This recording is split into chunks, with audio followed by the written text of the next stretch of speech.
Assalamu alaikum. Alhamdulillah. Ashhadu an la ilaha illallah wahdahu la sharika lahu wa ashhadu anna Muhammadan abduhu wa rasuluh. Let me begin, as I always do, by thanking Allah for being here. It's always a pleasure. And there's a saying Islamically that you can't truly thank Allah without first or also being able to thank His creation when they do something good. So I want to extend a mountain of gratitude to Imana for all the work that they do, for having the backbone, for having the resilience, for having the foresight to establish an organization, to develop the relationships globally, to be able to put this together so that we can ride along on their coattails.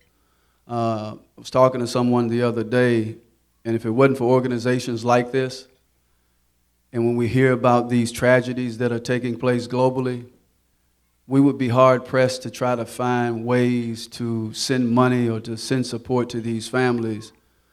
And oftentimes we may become so frustrated where we may end up doing nothing. So when I say that I'm grateful for the work that they do, I never say anything I don't mean. Maybe when I was younger I did that, but and I usually say, I lost millions because I couldn't keep my mouth shut, and I don't plan on doing that now. But I'm super grateful, and I want to thank you also for coming and for showing your generosity as they continue to expand and build upon what they're doing to fulfill, not only help us to fulfill individual objectives in giving back, but also our collective responsibilities. And even though we know that there are many places globally where there's a lot of issues that are taking place, the spotlight is glaring down intensely on Gaza, a place where many are saying is the worst catastrophe. When you think about the comparison of the population and the size, that it's the worst catastrophe that has taken place in a very long time. And there's no question that even as an ummah, as a nation, not only a Muslim nation, but just this nation here that we live in, we're a nation that's hemorrhaging. And our brothers and sisters are facing down some of the most powerful countries, in the world right now. And they're left alone by their so-called allies. And in light of all of that, they're still conducting themselves with courage. They're conducting themselves with dignity that is moving the world around us. And I'm going to jump a little bit. I don't have a lot of time, and I know we've been here for a while, but I started off by saying that I'm grateful for the work that they do. And it's a privilege for me to be here. And I say that everything we say comes from a place. When I was 9 years old, I grew up in Mississippi. And I don't want to make this more about me, but I'm talking, and it's about from the court to the cause, and hope and resilience. So I want to use me for an example a little bit. And then if it applies, we all have stories. And everybody's story is compelling in its own way. We share in this human experience. So, we all can find something out of each of our stories. But at 9 years old, I decided, first of all, I grew up in the state of Mississippi, and I grew up with a single family. My mother raised me. I never knew who my father was. And I also she had an 8th grade education. So having an 8th grade education, even though she wanted us to be educated, there's only so much your family can get, your parent or a person like that can give. They can't give you what they don't have, period. They can't give it to you. And so I grew up with this inferiority complex. I looked at myself as being inadequate. But I felt that sports was something that I could do well. I had fast twitch muscles, I was athletic, and you always, as a child, you're thinking about, all of us, we have dreams and aspirations about being successful. And inshallah, I'm going to tie this in to Gaza. And so as a young boy, also, I knew something was different about me. And I didn't find out until I was in the 11th grade. And so all the way from very young until the 11th grade, I was dealing with something and being confronted with something that I knew I was different. People would joke, they would laugh, all of those things, but I didn't have a name for it. Having a name for something is very powerful. This is, like Dr. Ismail said, a lot of times these things that happen, in particular to the Palestinians, names are not mentioned. And so I grew up also with Tourette syndrome, neurological disorder. And I knew that I had to find something in my life that I wanted to do in order, because we all want to be successful in something. And for me, it was sports. And so I began to, at a young age, and I say this a lot, your environment has a way of molding and shaping you. The things that you consume, the things you listen to, right? The things you don't hear about yourself. And so as a young boy, as I think back now that I'm older, the things that motivated me the most, what woke me up in the morning to become successful? Why did I want to be an NBA basketball player and to be a great NBA basketball player? I realized that it had less to do about me individually and had more to do with other people and other things. And I found that the older I've gotten and the more that I've read, there's a lot of wisdom in that. My grandmother, my uncle, and my aunt used to tell me, baby, pray to God for other people more than you pray for yourself, because there's a greater chance that God will bless you. And I remember reading something that Albert Einstein said, that if you want to find yourself, lose yourself in the service of others. And then there's another saying, too. I'm full of sayings. There's another saying that say, the goal in life is to find your gift. The purpose in life is to give it away. Because you can't take none of this with you. So even in Islam, only thing we can take with us is our good deeds. A preacher once told someone, he said he's never heard of a U-Haul on back of a hearse. Never heard of a U-Haul truck on the back of a hearse. You can't take none of this stuff with you. And so I would wake up, I would think about, what's the reason that you wanted to become successful? And mostly everything had something to do with somebody else. And I realized that if it was about me, there's a greater chance that I wouldn't have succeeded. Why? Because I'm not putting the rest of my family or other people on my shoulders. I'm just thinking about me. And that's a selfish way of thinking. So it's easy to give up. But I'm thinking about getting my mother and my brothers out the ghetto. I'm thinking about helping people someday. There's a lot of things, and we all have motivators. We all have things that everybody in here is successful to some degree, right? And we all have things we think about that trigger our emotions to get up in the morning and continue to do what we're doing.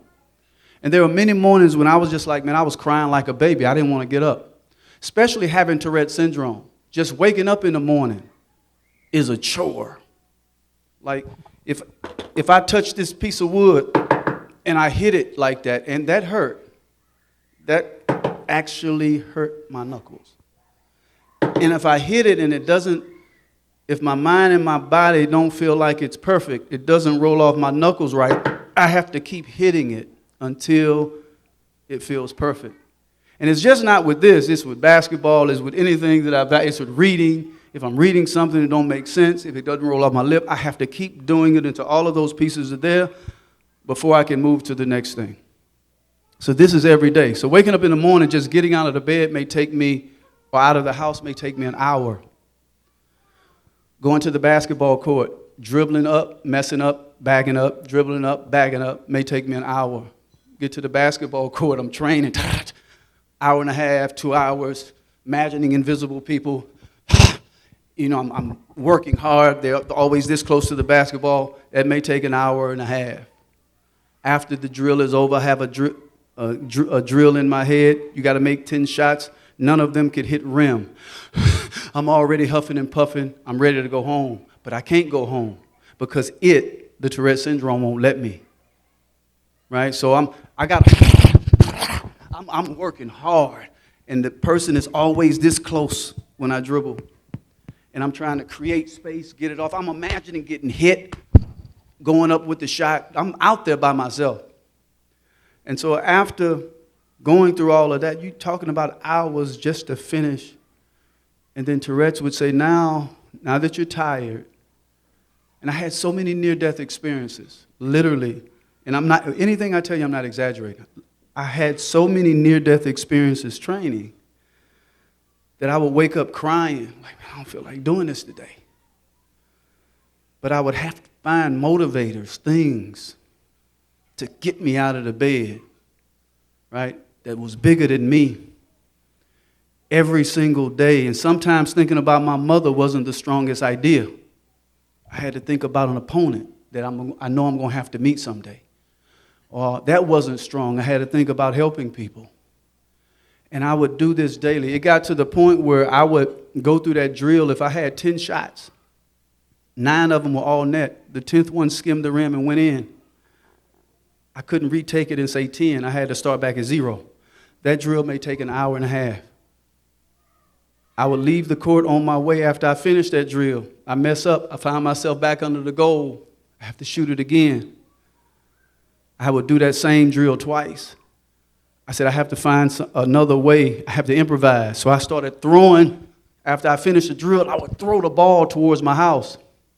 So finally, when I would get it, and if I'm dribbling and messing up, going this way so many times, because I have to back up 10 steps if I mess up. So at least I'm not under the goal where I have to do it 3 times in a row. So this is every single day. But also, at that age, I would find myself at 12 o'clock, 1 o'clock in the morning. I don't know why. I know it's by Allah that this was happening. Commercials would come on almost religiously, showing people starving, sunken, protruding bellies, sunken in eyes, all of those things, flies. And I would cry like a baby. I'm talking about snot out the nose type of crying. And I would ask God, please put me in a position to help people like this someday. Why? Because I know what it feels like to be hungry. I know what it feels like to be invisible as a young black man growing up in Mississippi. I know what it feels like to be uneducated and to have an inferiority complex. I know what these things feel like. And you develop at a young age, especially, again, I'm indebted to my grandmother, my uncle, and my aunt. Pray for others more than you pray for yourself. All right? The world is bigger than you. And I would sit there and I would look at them because I could feel their pain. I could empathize. I could sympathize with them. And for me at that young age, that became a practice of mine. I didn't know what dhikr meant in terms of the language. But as a boy, I would walk the streets and I'm constantly praying. I'm on my way before I leave the house, on my way to the gym, in between sentences, talking to people. I'm always trying to, please, God, help me to be able to benefit people. Help, I'm just praying. That became, but also a part of my practice as a human being was just as you train to be successful in basketball. We talked about this the other day. If you want to be great at anything, you got to practice. Bruce Lee talked about their carryovers to everything. He had a protege. He was trying to convince him, let's run 2 miles. Said, I don't feel like running, Bruce. Y'all know who Bruce Lee is. And eventually he convinced the guy, so they're running 2 miles. The guy huffing and puffing. Bruce Lee said, let's run 3 more, make it 5. He looks at Bruce, he said, I can't, Bruce, I'm going to die. Bruce so casually running. He said, well, die then. Now, he's not going to fight Bruce. But he gets mad, and in his anger, he runs. He finishes the 5 miles. After he finishes, people around Bruce said, why were you so hard on him? He said, because once you give up, there are carryovers to everything you do. You start giving up on your family. You start giving up on your business. You start giving up on this. You start giving up on that. You just start giving up. And so,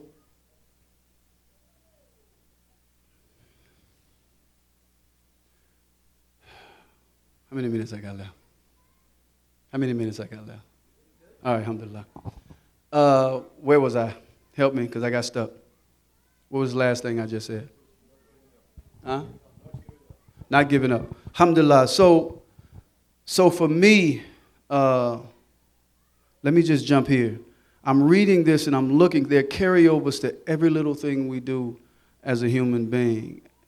And so as I'm training, and it was a point for me that I'm waking up at a young age, and I'm dealing with all of this stuff, and I know we all have issues that we're dealing with. And, you know, there's a tendency, you think, well, I don't have a father, I don't have, and you use this stuff as a crutch. And I began to wake up, and I would pray, please, God, put me in a position to be able to be a benefit, to be able to help people. And the more that I began to wake up, and I would wake up at 9, 10 years old. At 9, 10 years old, I'm waking up at 4 o'clock in the morning. I'm waking up for Fajr before I knew what Fajr was. And I think, you know, what I was saying before is I would walk the streets and I'm praying. I'm constantly praying, please, you know, please, God, help me this and help me that. And I'm praying for others more than I pray for myself. And the more that I began to take those steps, like we train to be successful. I'm envisioning crowds. That's where I was going earlier. I'm envisioning how the crowd is going to look. I'm envisioning opponents. I'm envisioning how I want success to look, how I want to help my family. And so at that young age, my grandmother and my uncle and aunt taught me something. And just going through basketball, like the carryovers with everything, taught me something. I started begin to visualize, just like watching those images on television. And I'm looking at them and I can empathize with them because I can see myself in them. I began to visualize, right, other situations. I began to train. If you want to be great at anything, you got to practice. I began to train myself when I would see a person going through hardship. Like I would sit in my room, literally, and close the blinds, close the curtains. I didn't know what mental imagery was. I just knew I was just dreaming and fantasizing of how I wanted my world to look. And I would do it to the point, you know, the saying in psychology, they say, so as you think it, so shall it be. I would think it to the point where I could literally see myself being successful. I would start to dream. A lot of the things I prayed about, when I prayed about something, when I thought about something, I moved toward it. The more I prayed about it, thought about it, moved toward it, it became more believable to me. Felt like it was about to happen. This, I'm not exaggerating whatsoever. I had dreamt so much about success. Mostly everything I dreamt about in high school, breaking records, winning championships, scoring on Michael Jordan in an NBA All-American high school basketball camp, signing autographs in junior high school. All of this stuff happened. I go to LSU. The scoring averages that I had in 11th and 12th grade year, 30 a game, and 28 a game, because we had a great team, mimicked the same scores and averages that I had my freshman and sophomore year. The same things that were happening to me in high school, signing autographs, and they had to have a security guard to take me out of certain gyms. I'm like, what in the world is this? All right? Praying about it, thinking about moving toward it.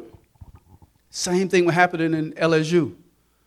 They had to assign a security guard in the hotel room next to my hotel room. I'm coming out one day thinking I'm going to the hall to get something to eat.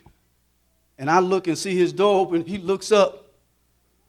I said, I didn't even know it. I'm just going to get something to eat. But what I'm saying is, going to be great at anything, you got to practice. Prayer was a major part of my life. Imagining how I wanted my life to be. Whatever I'm praying for, thinking about, I'm moving toward it. So I also started to do that with life struggles, right? When I would see people struggling and poor and homeless, it would bother me. I didn't know necessarily how to change things. I'm young, but I knew it was wrong. This don't make sense. And it bothered me. And so even nowadays, how many of you remember this image years ago? The brother, I think about this often. He's on the wall in Gaza with his son. Bullets are flying over his head. And he's holding them. And they're scared. And he's just trying to protect his son. and however many minutes later, you see them dead. You remember that, right? I still think about that. So just like I used to envision opponents to the point where I could see them and feel them, this is the way I started doing when I would look at these images. And I found something. The more I do that, the more you think, the more you surround yourself, what you consume makes a difference. I remember Yasmin said, what you focus on grows. Right? Powerful said, what you focus on grows. Allah tells us in the Quran, be in the company of the righteous. And as I started thinking, I said, man, there's wisdom behind that. Because as a young boy, I grew up with this inferiority complex. I felt that all I could do in life, all I had going for me was to be a basketball player. I didn't have confidence academically. I thought, you know what? I didn't see a future for myself academically. I mean, literally, I was at LSU. They put me in the LD, a slow learning class in junior high school. I didn't need to be in there. It just took me, I have Tourette's. It takes me a long time to catch on to things. I go to LSU. If you would have saw me, I can articulate words. I can make sense. But I memorized my way through school, all the way through school. I didn't learn hardly anything. I get to LSU, I could spell, I could read. But when I got there, they put me in this class, and they had me read something. And they said, what does this word mean? I said, I don't know. So what does this word mean? I don't know. And they kept asking. I became more humiliated. Then they said, well, what do you get out of the story? I don't know. I was just reading. But if you asked me to spell words, I could spell words that I didn't know what they meant. I could sound them off, but my comprehension skills were terrible. My critical thinking skills were terrible. And so I'm breaking records at LSU, but they have me in the corner on campus, somewhere, off in the corner somewhere, with about 5 other students in a remedial reading class. And I had to go through learning how to read, define words, to pull out context all over again. It was humiliating. And it wasn't until Dale Brown gave me the autobiography of Malcolm X at LSU that changed my life. The way that man thought, how he analyzed things. And so let me shift, because I don't have much time. Whatever you want to be good at, you got to practice. When I look at the images and I think about what's happening in Gaza, right, to a large degree, and we've talked about this, Dr. Ismail and myself, and people may disagree. The Muslim Ummah is failing us. Failing our brothers and sisters. Yeah, we all can do more. But when I look at the games that are being played, I lost. He said something last night, so I'm going to say it so he don't have to say it when you get back up, because he said I didn't say it. But I lost my career because I couldn't keep my mouth shut. And I couldn't keep my mouth shut because I remember something Arundhati Roy said. She said, once you see something, you can't unsee it. To be silent, to say nothing, is just as political an act as speaking out. Either way, you're accountable. I said, wow, so if I see it, being silent, I'm just as accountable as if I spoke out about it? I said, well, I might as well go for broke. But also, growing up in the South as a young boy at Mississippi, I was born in 1969, 55 now, so I grew up in the 70s and 80s. And racism was in your face at that time, more visible. And I would see my mother and my uncle when they had to confront white people. You know? Racism is everywhere, some places more than others. And they would put their head down, right, real submissive-like. And I started, your environment has a way of molding and shaping you. And so I saw myself as a young boy feeling intimidated when I was around certain groups of people. Even though I saw things and heard things that were wrong, I felt intimidated to say something about it.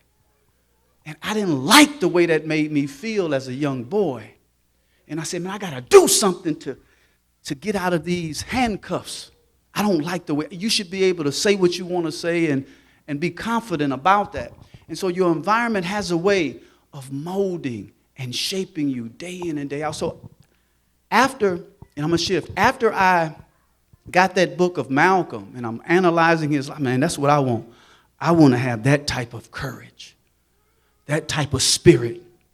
I want that for myself. I became a Muslim after my first year in the league. I started traveling. Mostly 98% of the cities I went to was my best education I ever received.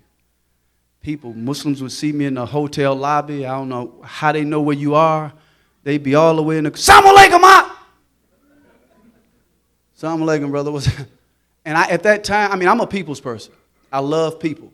I love dialogue. I love learning. I love receiving information, sharing information, and what we can do with the information. I want that. But in those circles, and at that time, all you had to say to get to my room was Assalamu alaikum. I know better now. Not every Assalamu alaikum is created equal. But then you just told me Assalamu alaikum. Hey, man, I would invite them into the room. Before we left to go on a road trip, we would be in the room 2, 3, 4 o'clock in the morning, just having conversations. And everybody in every city has a different academic discipline. Some people may have been good in political science, some in history, some in language. Along with that, they would introduce me books and authors I never heard of. The Maududis, the Sayyid Qutbs, all the different madhabs. And I'm going to get them because there was a bookstore in Denver. He had almost every book you can get. And I had money at the time, so I go buy them. And the Arundhati Roys, the Howard Zinns, the Gore Vidals, the Randall Robinsons, the Kwanzaa Kunjufus, I just want it now. Because I felt cheated. I felt cheated as a young man. Because I'm thinking to myself, why was I thinking of myself as inferior? Why did I look at myself as inadequate? That came from a place. That came from my environment. That came from the things that I was looking at day in and day out and seeing or not seeing about myself. I'm breaking records at LSU as a freshman. I'm on the cover of Sports Illustrated and all these magazines, but I'm insecure. I'm thinking to myself, this is too good to be true. Something's going to happen. I'm going to die because things like this don't happen to people like me. I'm on the bus after my 5th game of my freshman year, 53-point game against the top team in the SEC. In their gym, we win. They do interviews. I come out of the arena. There's a standing ovation. I go into this room like this, journalists. I get on the plane. I get on the bus. I'm looking out the window, and I'm crying as if though you would have thought I got news that my mother had passed away. I'm crying. Why am I crying? I'm crying because I'm scared. You would think this is the happiest moment in my life. I'm as close to the NBA as I could ever be. But I'm scared. Why was I scared? Things like this don't happen to people like me. So the older I got after becoming Muslim, and I'm reading all of this stuff, and I'm learning history I've never heard, things I've never heard before, I'm like, I realized I started going, but what were you watching, Mahmoud? What were you listening to? How many of you have heard of Sanford and Son and Good Times? I would watch that religiously. Sanford and Son is about a junk dealer in Watts. They're in the same similar socio-political economic background that I grew up in. Basically poor. Good Times, they're in the projects in Chicago. Same socio-economic that I'm in. Every single show as a boy, we're watching it. And every single show, it looked like something's about to happen that'll get them out the ghetto. And you get excited. And every single show, you let down. You feel it. Because if they succeed, you succeed. If they fail, you fail. And that's when I realized the power of imagery, the power of language, the power of associations. And I said, this is what was causing me to think the way I thought about myself and to move like that. Like this is all I could do. I'm reading a book called The Prince of Slaves, and they're talking about Abdul-Rahman, 2.5 hours away from where I grew up in Mississippi. He was captured and enslaved. The slave master at the time knew his father, who was a king in Timbuktu, but didn't know he had his son enslaved. After years and years of enslavement, he was finally released, but he was an old man now. He goes back to Timbuktu. But as I'm reading that, you start reading about Timbuktu in Africa and how they had universities before the West had universities. Books were the #1 commodity. They had a civilization. They weren't primitive. a civilization, many things before the West had them. And I'm reading that. And I'm reading all of this stuff, and I'm getting an attitude. I'm getting angry. I'm getting angry because, I said earlier, I felt the system cheated me. If I would have known those things, right? I think one of the worst things you can do is deny a person an access to their culture and a knowledge of themselves, because you always are susceptible to someone else's interpretation of who you are, and they don't always have your best interests at heart. And when I started reading that, I got mad because I'm like, maybe if I would have got this information early, I would have thought higher of myself. I would have felt I could have become a doctor, a lawyer, an engineer. But all I thought I could become, because of my athletic abilities, was a basketball player. And along the way, I didn't value education because I didn't see a future in it. Because I didn't want just a regular job. I wanted what you were showing me on TV. I wanted all of that too. And so that's what I strove for. So this is what eventually, all of this reading and coming across the Noam Chomsky's and what he talks about foreign policy and domestic, I'm consuming everything I can. And so as a young black man who became a Muslim, living in this society day in and day out and coming across material about the insult that America is inflicting upon us day in and day out. They've done research. The top academics, this ain't even me, and I'm quick to name somebody else because I know oftentimes a human being, they look at an athlete, what can he tell me? He's an athlete. That's why I throw quotes out a lot. That's why I throw academic names out a lot, because sometimes when you say something and then you say, hey, Noam Chomsky said, Arundhati wrote, oh, they did? Yeah.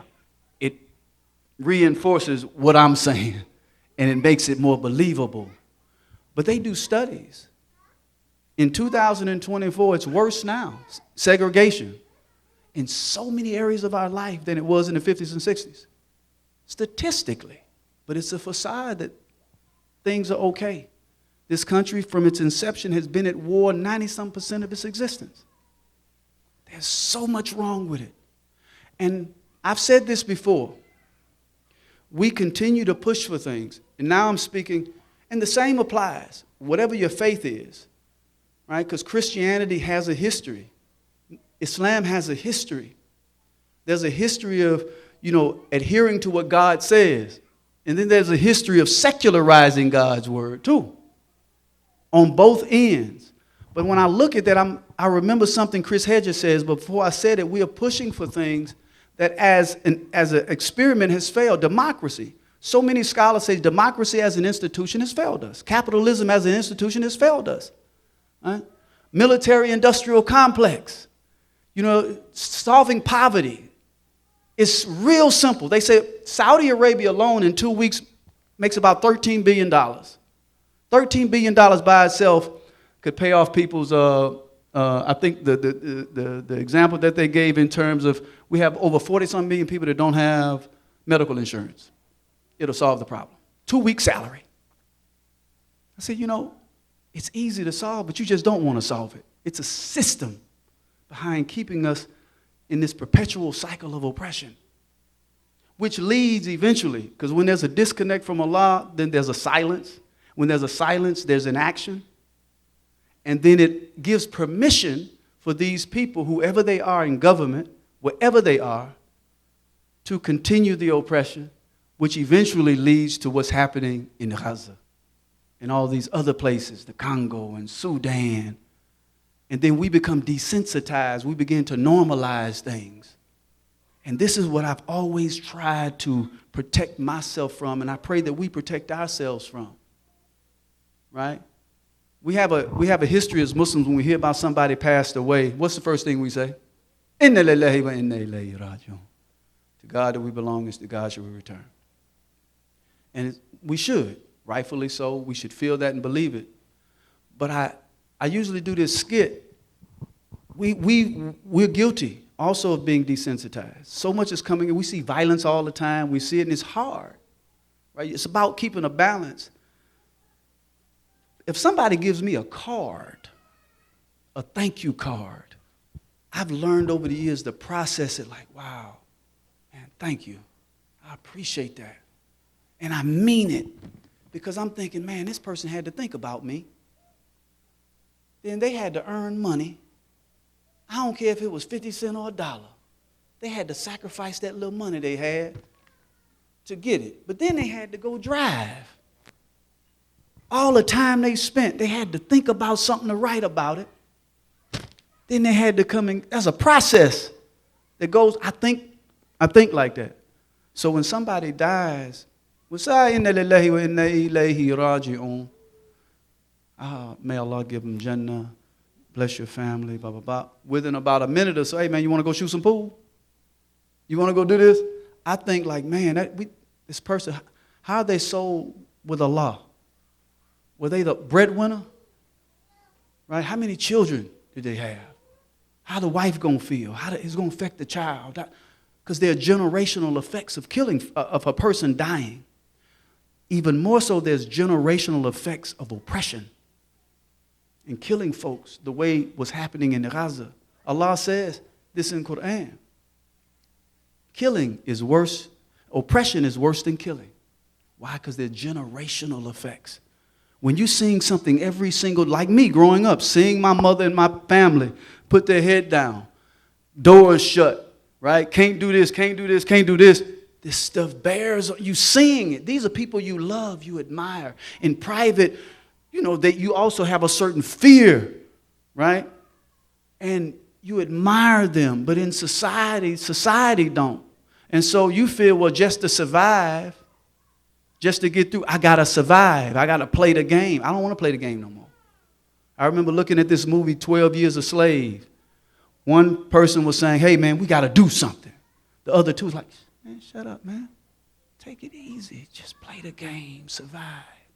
He looks at him. He said, man, I don't want to survive. I want to live. Why survive? I want to live. And so this desensitization process, we all somewhat are affected by it, every person. And this is something that I work towards day in and day out.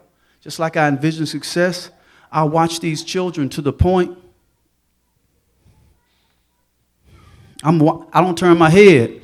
I'm looking at these images. Like that little boy that was circulating on social media, and he was falling asleep because he was so hungry. He was nodding.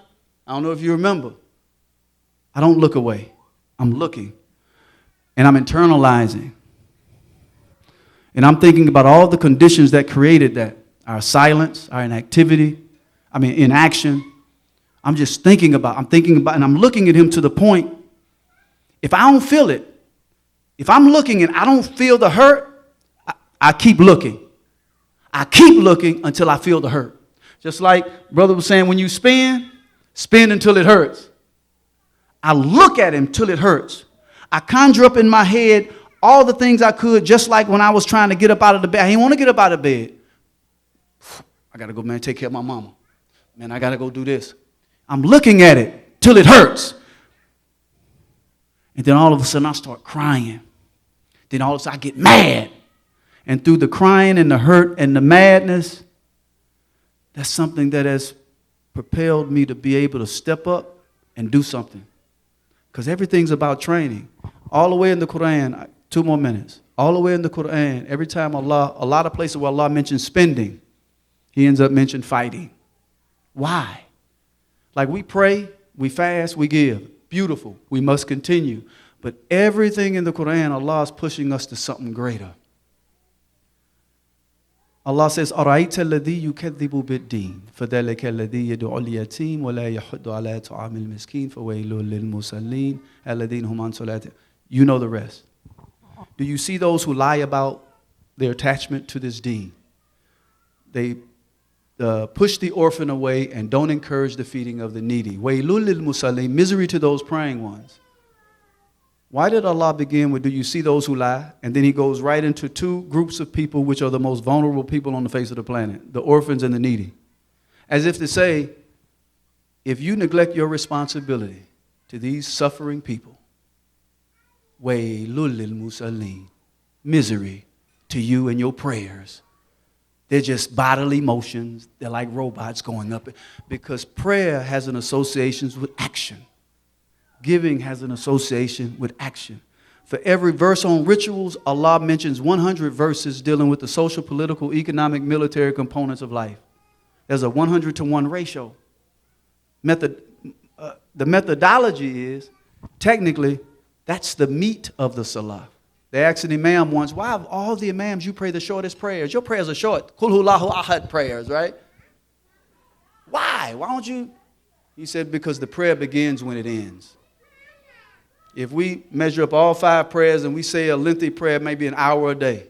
He said, what about the 23 hours? How are you as a father? How are you as a mother? How are you taking care of the orphans? How are you this? He said, basically, I'm trying to get to the meat of the prayer. Being involved. Because one reinforces the other one, they reinforce each other. And so I'm thinking about that daily. The Prophet said, who's the best individual? The one you benefit from the most. Umar, radiallahu anhu, kept going to the masjid, guy praying, leaves, come back, the guy never left, praying, leaves, hours upon hours. The guy still praying. He goes, Umar had an attitude, he slaps him. He said, man, what are you doing, man? This ain't Islam. He said, go, man, spend time with your family. Go do this, go do this. And so I like to say a lot of times we are prayer heavy as a community, but we action deficient in many ways. Not necessarily people here. If it fits, even if for me, whenever I point the finger, there's 3 coming back to me. I'm telling myself that 3 times. Mahmoud, you said this. Same apply to you 3 times. Right? So my hope for us is that we become people, and I ain't even stick to my notes. I just missed a lot. But I hope that we become a people of Quran, of people that we have the right mixture of our prayer, our giving, our fasting, and our actions, to where we can begin to really take a position on these issues that affect all of us. As the Imam said earlier, if one member of the body is in pain, the rest of us are affected by it. You don't truly believe until you want for your brother what you want for yourself. The Prophet ﷺ has said that whoever begins their day and they're not concerned with the affairs of the Muslims or not of this ummah, I like to say, because Islam is about universal justice, just not about justice to Muslims, that what he meant was also that whoever begins their day and they're not concerned with humanity, they're not of this ummah, they're not of this nation. That we become people that really focus on that. And so that every single day we begin to make inroads in making these type of changes. You see what I see. There's a lot. And begin to empathize to the point where it hurts. To where you can't see yourself going through the day and not doing anything about it. Waldo Emerson says, wherever you go, there you are. You can lie to somebody else, right? But you can't lie to yourself. You know if there was something that you saw you should have said something about and you didn't. You know if you was a coward, you know if you weren't, because you got to live with yourself. Wherever you go, there you are. So always check, that person inside of you, and I hope that we become a people that is like Ubuntu. And I'm going to end with this. Ubuntu, a anthropologist, created a game among children. He put fruit in a basket, he took it at a distance. And he said, whoever can get to that tree first can have it all for themselves. We live in that type of society, right? They teach you to be individuals, right? And not to be necessarily a group. And so he thought that they was going to take off, one was going to get it and keep it. Instead, they looked at each other and they grabbed hands and they started running to the tree together. When they got to the tree, he said, why did you do that? They said, Ubuntu, how can one be happy when the rest of us are sad? And then they went on further and they say, this is a psychology among African tribes that I am because we are. And so I hope that we become those people, and we got to have faith. We got to have patience also along the way. And I can keep talking because there's a lot of other examples that I can give. But mashallah, thank you for your time. Thank you for your generosity. And let's please keep the people in Gaza and all those people throughout the world who are being oppressed, irrespective of their faith, irrespective of their color, because it's never going to be all of us, but it's going to take enough of us to make a difference. May Allah continue to reward you. Assalamu alaikum.